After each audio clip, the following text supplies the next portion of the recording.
तो हेलो दोस्तों, मैंने अपनी एक रील में बताया था कि डिबाउंसिंग क्या होता है, डिबाउंसिंग किस तरीके से वर्क करती है और उसके साथ ही साथ मैंने उसमें एक फ़ायदे भी बताए थे कि डिबाउंसिंग के क्या फ़ायदे होते हैं, किस तरीके से डिबाउंसिंग इंटरव्यूज़ में और आपके प्रोजेक्ट को ऑप्टिमाइज़ करने में, प्रोजेक्ट को और अच्छा बनाने में हेल्प करती है। इस वीडियो में मैं आपको बताऊँगा कि किस तरीके से आप डिबाउंसिंग के इफेक्ट को अपने कोड में यूज़ कर सकते हो और इम्प्लीमेंट कर सकते हो। यहाँ पर मैंने रिएक्ट का यूज़ करके आपको बताया, बट अगर आप एचटीएमएल, सीएसएस या जावास्क्रिप्ट का यूज़ करके अपना कोड लिखते हैं, तो आपको कोई भी टेंशन लेने की ज़रूरत नहीं है। सिंपल सा सेम स्टेप्स रहेंगे, कोई भी यहाँ पर चेंजमेंट नहीं रहेगा। जैसे यहाँ पर मेरा मेरा इनपुट फील्ड है, वैसे आपके भी एचटीएमएल में इनपुट फील्ड रहेगी। जैसे यहाँ पर मैं जावास्क्रिप्ट का कोड लिखूंगा, वैसे आप भी वहाँ पर जावास्क्रिप्ट में कोड लिखोगे। कोई भी चेंजमेंट आता है, वैसे तो कोई भी चेंजमेंट आएगा नहीं, लेकिन अगर कोई भी चेंजमेंट आता है तो यहाँ पर मैं आपको आइडेंटिफाई करके बता दूंगा कि ये चीज़ आप अपने एचटीएमएल, सीएसएस और जावास्क्रिप्ट वाले प्रोजेक्ट में डिफरेंट करिएगा। ठीक है, तो चलिए चलते हैं अपने कोड की तरफ। और यहाँ पर मैंने सिर्फ केवल और केवल इनपुट फील्ड लगा रखी है, एक एच वन टैग लगा रखा है और यहाँ पर मैंने कुछ भी नहीं किया है, थोड़ी बहुत स्टाइलिंग दी है। आइए मैं आपको इसका आउटपुट दिखा देता हूँ। ये सिंपल सा आउटपुट, ऊपर एक एच वन हेडिंग है जिसमें डी बाउंस डेमो लिखा हुआ है और नीचे एक सर्च बार है। ठीक है, एक सर्च बार है, उसके अलावा यहाँ पर साइड में आपको एक कंसोल भी दिख जाएगा जिसको यूज़ करके हम यहाँ पर आपको दिखा सकते हैं कि आउटपुट में यहाँ पर क्या आ रहा है। चलिए सबसे पहले मैं आपको एक्सप्लेन कर देता हूँ डी बाउंसिंग होता क्या है। यहाँ पर देखिए, नॉर्मल सर्च है और डी बाउंस सर्च है। ठीक है, दो चीज़ें होती हैं। आप मान लीजिए कोई प्रोजेक्ट बना रहे हो, उसमें आपने एक सर्चिंग का जो कोड है वो लिख रखा है यहाँ पे, यानी कि आपने अपने यूज़र को एक एक्स्ट्रा फीचर दिया है कि वो सर्च कर सकता है कुछ भी, आपके जो प्रोग्राम है, आपका जो भी प्रोजेक्ट है उसमें। ठीक है, तो नॉर्मल सर्च अगर आपने अपने प्रोजेक्ट में लगा रखा है तो होगा क्या, मान लीजिए ये सर्च बार है। ठीक है, यहाँ एक सर्च बार है, यहाँ पर मैं सर्च करता हूँ वेब डेवलपमेंट। ठीक है, इस सर्च बार में मैंने यहाँ पर सर्च किया वेब डेवलपमेंट। तो क्या आप मानते हो यहाँ पर जितने भी कैरेक्टर्स हैं इस सर्च, जो भी यहाँ पर मैंने सर्च किया इसमें जितने भी कैरेक्टर हैं उतनी बार यहाँ पर मैंने अपने कीबोर्ड में टाइप किया होगा? आप ये मानते हो ना? ठीक है, तो नॉर्मल सर्च में हो गया क्या, जितने भी कैरेक्टर यहाँ पर मैं कीबोर्ड पर प्रेस करूंगा उतनी बार क्या होगा, उतनी बार हमारे बैकग्राउंड में जो भी कोड लिखा गया है, जो भी आपने प्रोजेक्ट बनाया है उसमें उतनी बार सर्च होगा। यानी कि मैंने प्रेस किया डब्लू, तुरंत जाकर सर्च हुआ डब्लू। जैसे ही मैंने प्रेस किया ई, तो अभी तक क्या लिख गया, डब्लू ई लिख गया, तो वहाँ पर डब्लू ई जाकर सर्च होगा। फिर मैंने लिखा बी। ठीक है, तो अभी तक यहाँ पर इनपुट में क्या लिख गया, डब्लू ई बी। तो कोड में जाकर सर्च क्या होगा, डब्ल्यू ई बी। तो जैसे जैसे यहाँ पर मैंने एक एक करेक्टर प्रेस करते जाऊंगा, तुरंत जाकर वहाँ पर सर्च होने लगेगा। तो यहाँ पर जितने भी कैरेक्टर्स यहाँ पर मैं इनपुट में एंटर करूंगा उतनी बार वहाँ पर सर्चिंग ऑपरेशन परफॉर्म होगा। इससे होगा क्या, यहाँ पर आपका जो कोड है वो बार बार चलेगा, यानी कि जो आपका सर्चिंग ऑपरेशन है वो बेवजह ही बार बार चलेगा। इसी दिक्कत को सॉल्व करता है हमारा डी बाउंस सर्च। इसमें होता क्या है, मान लीजिए यहाँ पर मैंने डी बाउंस सर्च में सर्च किया डब्ल्यू ई बी डेवलपमेंट। ठीक है, मैंने यहाँ पर वेब डेवलपमेंट सर्च किया। तो नॉर्मल सर्च में और डीबाउंस सर्च में डिफरेंस क्या होता है, मेनली डिफरेंस ये होता है, जब तक यहाँ पर टाइपिंग होती रहेगी। डीबाउंस सर्च में क्या होता है, जब तक सर्च बार में टाइपिंग होती रहेगी तब तक सर्च नहीं होगा, और जैसे ही टाइपिंग रुक जाएगी तुरंत सर्च हो जाएगा। इससे होगा क्या, बार बार सर्चिंग को ऑपरेशन परफॉर्म नहीं होगा, एक बार होगा जब ज़रूरत पड़ेगी तब होगा। आपको अंदर समझ में आया होगा आई होप, कि नॉर्मल सर्च में बार बार सर्चिंग ऑपरेशन परफॉर्म हो रहा है, डी बाउंड सर्च में सिर्फ एक बार हो रहा है जब आपका कीबोर्ड पॉज हो जाएगा। मान लीजिए आप दोबारा से टाइपिंग करने लगे उसी के आगे, तो फिर से वहाँ पर जो टाइम है वो कैलकुलेट होने लगेगा, और जैसे ही आप फिर से पॉज करते हो दोबारा से सर्च हो जाएगा। आइए इसको कोड में देखते हैं किस तरीके से वर्क करता है। यहाँ पर मैंने केवल एक इनपुट फील्ड लगा रखी है और यहाँ पर एक एच वन टैग लगा रखा है। बाकी का कोड मैं आपके सामने यहाँ पर लिखूंगा। ठीक है, जैसे कि मैंने बताया, कोई भी चेंजमेंट आता है इनपुट टैग में, तो जो कोई भी चेंजमेंट आता है तो वहाँ पर हम इसको हैंडल करते हैं ऑन चेंज फंक्शन से, या फिर कह सकते हैं ऑन चेंज एट्रीब्यूट से। तो जैसे यहाँ पर कोई भी चेंजमेंट आएगा तो ये एरो फंक्शन चलेगा। आई होप अगर आप ये जावास्क्रिप्ट का प्रोग्राम देख रहे हो, यानी कि सीख रहे हो डिबाउंसिंग इफेक्ट, तो आई होप आपको जावास्क्रिप्ट तो आती ही होगी। ठीक है, जावास्क्रिप्ट आपको बेसिकली आनी ही चाहिए, उसके अलावा बिना यहाँ पर आप डिबाउंसिंग का जो इफेक्ट है वो नहीं सीख पाओगे। ठीक है, यहाँ पर मैंने एक ऑन चेंज इफेक्ट लगा दिया है। अगर आप HTML CSS जावास्क्रिप्ट यूज़ कर सकते हो तो वहाँ पर हो सकता है ऑन चेंज फंक्शन ना हो, वहाँ पर ऑन की अप यूज़ कर सकते हो आप। ठीक है, जैसे ही की अप हो तुरंत जाकर वहाँ पर ये फंक्शन जो है, मैंने एरो फंक्शन लगा रखा है, वहाँ पर आप एरो फंक्शन वो लगा सकते हो, या फिर कोई भी फंक्शन आप जो जावास्क्रिप्ट के फाइल में लगा रखा है उसे वहाँ पर जाकर कॉल कर सकते हो। ठीक है, यहाँ पर मैं एक बेसिकली सिंपल सा सर्च फंक्शन बना लेता हूँ। ठीक है, ये मैंने एरो फंक्शन का यूज़ करके एक सर्च फंक्शन बना लिया। ठीक है, जैसे ही हमारे इनपुट फील्ड में कोई भी चेंजमेंट होगा तो मैं इस सर्च फंक्शन को कॉल कर दूंगा। सिंपल, कुछ नहीं किया। जैसे ही इनपुट फील्ड में कोई भी चेंजमेंट हुआ मैंने सर्च फंक्शन को कॉल कर दिया। ठीक, सर्च फंक्शन में जाकर मैं क्या करता हूँ, कंसोल लॉक कर देता हूँ। क्या, सर्चिंग, सर्चिंग मैंने यहाँ पर लिख दिया। साथ ही साथ मैं एक काउंट भी लेकर चलूँगा ताकि यहाँ पर आपको दिखता रहे कि कितनी बार सर्च हो चुका है। यहाँ पर मैं प्लस करके लिख दूंगा काउंट। ओके, और उसके बाद इसको काउंट को इंक्रीमेंट कर दूंगा ताकि काउंट बार बार बढ़ता जाए। तो ये कोड आपके सामने मैंने लिख दिया, इसको मैं रिफ्रेश कर देता हूँ ताकि एरर्स हट जाए। ओके, यहाँ पर मैं सर्च करना चालू करता हूँ, डब्ल्यू ई बी। ठीक है, यहाँ पर मैंने 3 लेटर्स लिखे और तीनों लेटर पर लिखते लिखते यहाँ पर सर्चिंग हुई। आप कंसोल पर देख सकते हो मैंने जितने लेटर्स लिखे उतनी बार वहाँ पर सर्च हुआ। आपको आपके सामने लिख कर आ रहा है 1 2 3। मैंने जितने लेटर्स प्रेस किए उतनी बार सर्च हुई। ठीक है, मैंने यहाँ पर डेवलपमेंट भी लिख दिया और यहाँ पर देख सकते हैं आप 15 बार सर्चिंग ऑपरेशन परफॉर्म हुआ। क्या आप सोच सकते हो, आपने एक कोड लिखा है उसमें कोई भी सर्च कर रहा है, तो कोई चीज कुछ भी सर्च कर रहा है तो वो चीज़ें 15 बार सर्च हो रही हैं। क्या आपको लगता है कि ये कोड ऑप्टिमाइज्ड है? बिल्कुल नहीं। आपको इस तरीके का सर्च अपने प्रोग्राम में, अपने प्रोजेक्ट में बिल्कुल नहीं लगाना है। हाँ, आप लगा सकते हो, इससे बहुत ज़्यादा डिफरेंस तो नहीं क्रिएट होगा, बट अगर आप डीबाउंस वाले इफेक्ट को यूज़ करते हो तो इंटरव्यूज़ में या फिर आपने जो भी प्रोजेक्ट बना रखा है उसमें आपको काफ़ी ज़्यादा हेल्प मिलेगी, क्योंकि आपका जो कोड है वो ऑप्टिमाइज रहेगा, जो टाइम है वो बहुत ही ज़्यादा कम कंज्यूम करेगा आपका प्रोजेक्ट। तो चलिए इसे यहाँ पर हटाते हैं, रिफ्रेश कर देते हैं और यहाँ पर चलते हैं अपने कोड की तरफ और देखते हैं डी बाउंस को किस तरीके से यहाँ पर हम इम्प्लीमेंट कर सकते हैं।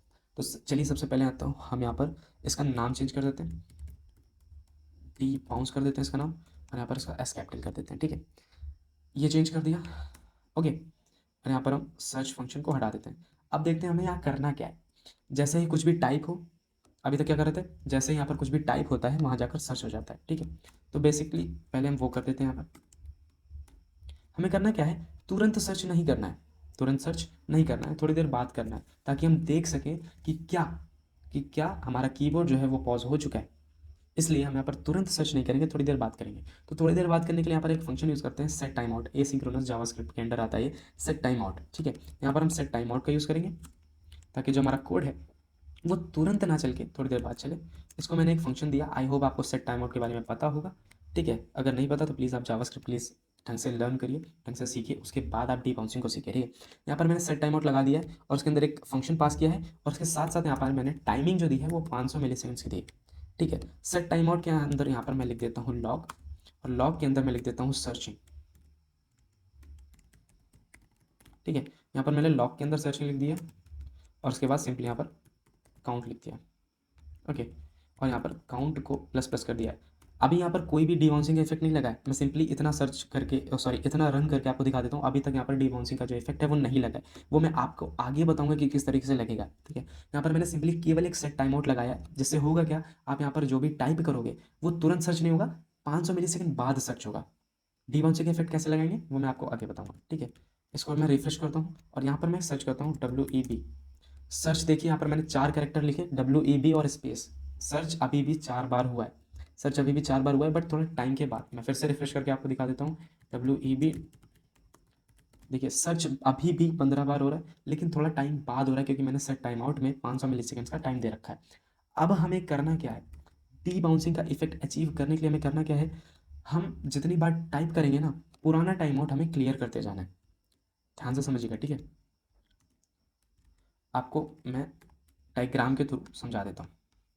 तो मान लीजिए यहाँ पर ये हमारी टाइम लाइन है। ठीक है, और आपने जो है वो सर्च किया है, वो इस जगह पर किया है। ठीक है, इस जगह पर आपने सर्च किया और इसके 500 मिली सेकेंड बाद क्या आता है, ये आता है। तो आपने जो भी यहाँ पर सर्च किया है वो सर्च कब होगा, 500 मिली सेकेंड्स बाद, यानी कि यहाँ पर। ठीक है, मैं इसका कलर चेंज कर देता हूँ। जो आपने सर्च किया है वो कहाँ किया है, इस जगह पर। आपने टाइप तो इस जगह पर किया था, बट जो आपका सर्च वाला फंक्शन है वो चला है यहाँ पर। ठीक है, क्यों, क्योंकि आपने सेट टाइम आउट फंक्शन लगा रखा था। आपने क्या करना है, यहाँ पर आपने टाइप किया इस जगह पर और आपका जो सर्च है वो हुआ यहाँ पर। आपने क्या करना है, अगर ये टाइम यहाँ पर चल रहा है, ये चल रहा है, चल रहा है, चल रहा है, और बीच में यहाँ पर एक और बार आपने यहाँ पर टाइप कर दिया। ध्यान से समझिए। ठीक है, इसको मैं एक बार जूम कर देता हूँ। आपने सर्च किया इस जगह पर। ओके, टाइम चल रहा है, टाइम चल रहा है, टाइम चल रहा है, टाइम चल रहा है, अभी तक सर्च फंक्शन कॉल नहीं हुआ है। ठीक है, सर्च फंक्शन कॉल होगा इस जगह पर। अभी तक टाइम चल रहा है, चल रहा है, यहाँ पर आपने एक और बार टाइप कर दिया, एक और बार कोई करेक्टर प्रेस कर दिया। अभी तक जो पुराना वाला सर्च फंक्शन है वो चला नहीं है, वो चलेगा इस जगह पर। ठीक है, वो चलेगा इस जगह पर, अभी तक वो चला नहीं। ठीक है, आप यहाँ पर हो, आपने यहाँ पर एक और बार जो है वो टाइप कर दिया, एक और लेटर। आपने क्या करना है, जैसे यहाँ पर एक और लेटर यहाँ पर टाइप होगा, आपने जो पुराना वाला टाइम आउट है, पुराना वाला जो सेट टाइम आउट है उसे क्लियर कर देना है बस।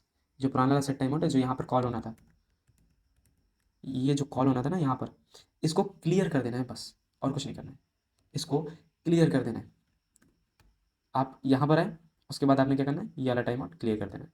अब जो सर्च होना था वो अब नहीं होगा। क्यों, क्योंकि आपने जो दोबारा है वो की प्रेस कर दी है। अब क्योंकि आपने जो दोबारा की प्रेस कर दी है इस जगह पर, उसकी वजह से क्या होगा, इसके 500 मिली सेकेंड्स बाद, यानी कि यहाँ पर कुछ इस जगह पर 500 मिली सेकेंड्स बाद एक और सर्च होगा, यहाँ पर एक और सर्च होगा। लेकिन अब यहाँ पर आप चल रहे हो, इस जगह पर जब आप फिर से आए, तो आपने क्या किया, यहाँ पर एक और बार कोई भी की प्रेस कर दी। इसकी वजह से क्या हुआ, ये वाला सर्च ऑपरेशन जो है वो भी क्लियर हो गया।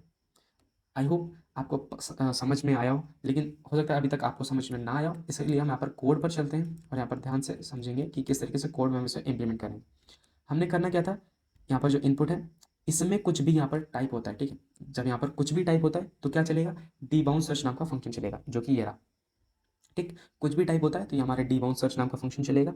इसमें क्या होगा, इसमें एक सेट टाइम आउट लगा हुआ है, इसमें एक सेट टाइम आउट लगा हुआ है जो कि सर्च करेगा, ठीक है, जो कि 500 मिली सेकेंड्स बाद सर्च करेगा। हमें करना क्या है, कोई भी की प्रेस होती है तो हमें जो पुराना वाला सेट टाइम आउट है, पुराना वाला सेट टाइम आउट है, उसे पहले क्लियर करना है, उसके बाद हमें आगे का सर्च करना है। बिकॉज अगर पुराने के लिए कुछ पड़ा हुआ है, यानी पहले से ही कुछ पड़ा हुआ है सर्च करने को, तो उसे हमें क्लियर कर देना है, ठीक है। उसके बाद हमें आगे का सर्च जो ऑपरेशन है, यानी कि दोबारा जो दूसरा सेट टाइम आउट है वो चलाना है। आई होप आपको समझ आ रहा हो, ठीक है।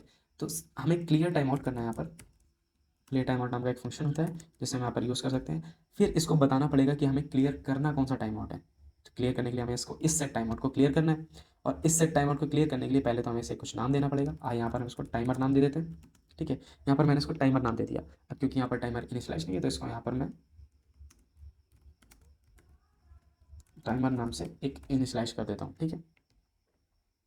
ओके, तो हमें करना क्या है, यहाँ पर हमने टाइमर नाम का सेट टाइम आउट दे दिया है, और क्लियर टाइम आउट में हम क्या लिख देंगे, टाइमर, ठीक है। तो हुआ क्या, जैसे ही यहाँ पर कुछ सर्च होता है, पहले तो पुराना वाला जो टाइम आउट है वो क्लियर होगा, एंड देन उसके बाद जो नया सेट टाइम आउट है, यानी कि नया फंक्शन है, जो नई सर्चिंग है, वो इंप्लीमेंट होगी। सिर्फ इतना कोड लिखना है और जो हमारा डी बाउंसिंग का इफेक्ट है यहाँ पर अचीव हो चुका है। आइए देखते हैं, ठीक।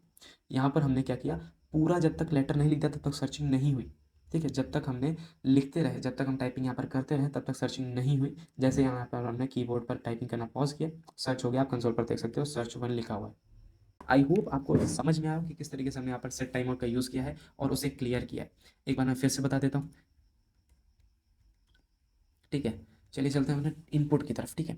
इनपुट में जैसे ही कोई चेंज हुआ है, इनपुट में जैसे ही कोई चेंज हुआ है, हमने एक फंक्शन को चला दिया है जिसका नाम है डी बाउंस सर्च। हमने एक फंक्शन चलाया डी बाउंस सर्च, ठीक है। डी बाउंस सर्च में आइए देखते क्या हुआ है। ये एक नॉर्मल सा फंक्शन है जिसमें क्या हुआ, सबसे पहले क्लियर टाइम आउट हुआ है, टाइमर नाम का है, इसे हम छोड़ देते हैं, आगे देखेंगे किस लिए यूज़ किया है। अंदर एक हमने सेट टाइम आउट लगा रखा है जिसको हमने बेसिकली सिंपल सा टाइमर नाम दे दिया है। सिर्फ हमने इसको नाम दिया है और बेसिकली यहाँ पर कुछ भी नहीं हुआ है।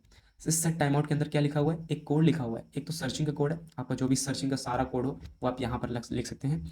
उसके बाद यहाँ पर हमने काउंट को प्लस प्लस किया है, ठीक है। काउंट को प्लस प्लस किया है, वो सिर्फ यहाँ पर जो है ईज के लिए किया है ताकि आपको दिखे स्क्रीन पर कितनी बार सर्च हुआ है, ठीक है। तो यहाँ पर एक सर्चिंग का जो फंक्शन है वो यहाँ पर आप लिख सकते हो। यहाँ पर मैंने लॉग का फंक्शन का यूज़ किया है ताकि आपको दिखे कि कितना सर्च हो रहा है, कितनी बार सर्च हो रहा है, ठीक है। तो सेट टाइम आउट के अंदर सिंपल हमने क्या किया, सर्चिंग का कोड लिखा हुआ है और उसमें एक सेट टाइम आउट का जो टाइम है वो दिया हुआ है 500 मिली सेकेंड्स। यहाँ पर आप कुछ भी दे सकते हो, यहाँ पर 2 सेकंड 3 सेकंड कितना दे सकते हो, बट यहाँ पर सिंपली जो हम डिबाउंसिंग में यूज़ करते हैं वो 200 से 500 मिली सेकेंड्स के बीच में यूज़ करते हैं, ठीक है। हुआ क्या, यहाँ पर डिबाउंस सर्च फंक्शन चला, तो पुराना वाला जो टाइम आउट है वो पहले क्लियर हुआ। क्लियर होने के बाद जो नया सेट टाइम आउट है वो बना, नया सेट टाइम आउट बना। सेट टाइम आउट बना तो उसमें क्या हुआ, एक सर्च का ऑपरेशन चला, जो कि तुरंत नहीं चला, 500 मिली सेकेंड्स बाद चला, क्योंकि अभी हमें देखना है कि क्या आगे जो यूज़र है कुछ टाइप करता है। अगर कुछ करता है टाइप तो क्या होगा, ये जो टाइमर है दोबारा से क्लियर हो जाएगा। आइए इसको एग्जाम्पल के तौर पर देखते हैं, ठीक है।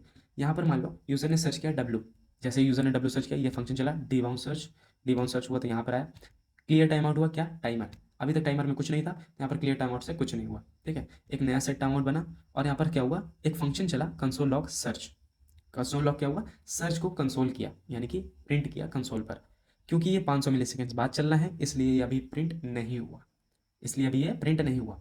और क्या हुआ, 500 मिली सेकेंड्स कंप्लीट होने से पहले, यानी कि इसके प्रिंट होने से पहले यूज़र ने फिर से कुछ टाइप कर दिया। यूज़र ने क्या किया, फिर से कुछ टाइप कर दिया, यानी कि डब्ल्यू के बाद उसने ई टाइप कर दिया।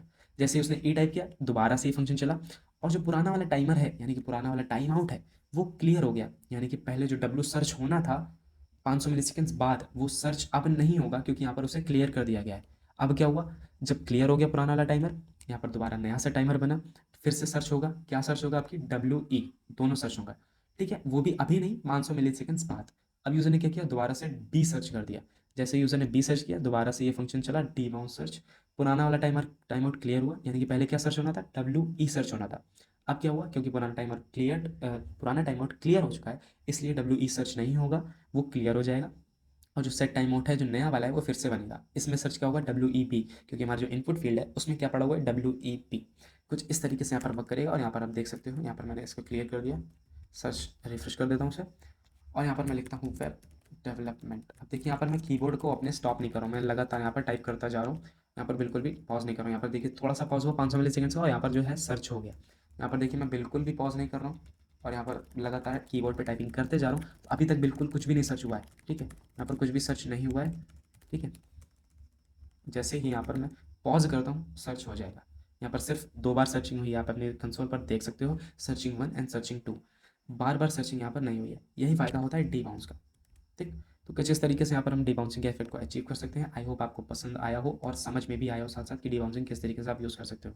तो अगर आपको इसी तरीके से जो है वीडियोस देखनी हो और सीखने हो नए नए कॉन्सेप्ट अपने प्रिपरेशन के लिए, अपने कोडिंग के एक्सपीरियंस को और भी ज़्यादा बढ़ाने के लिए, तो आप हमारे चैनल को फॉलो कर सकते हो, हमारे चैनल को सब्सक्राइब कर सकते हो। अगली वीडियो में मैं आपसे जल्दी मिलूंगा, तब तक के लिए जय हिंद।